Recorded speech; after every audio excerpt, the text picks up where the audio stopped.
ജപ ജപ ഹിരണ്യായ മന്ത്രങ്ങളെന്നു ഘോഷിച്ചു.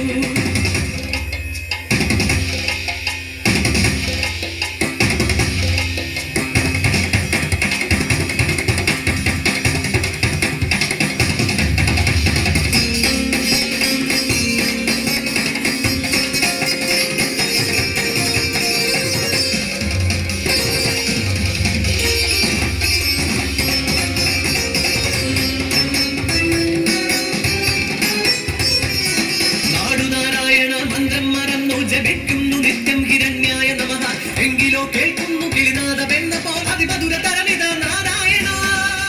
ഓം നമോ നാരായണ. ഓം നമോ നാരായണ.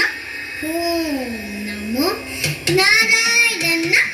മകനെ ജപിക്കാതെ വിഷ്ണുനാമം അസുരന് സുരനെന്ന് ശത്രുവല്ലോ. ഇന്നോളവും നീ പഠിച്ചതിലേറ്റവും ഉത്തമമേതെന്നു ചൊല്ലു സുധാ.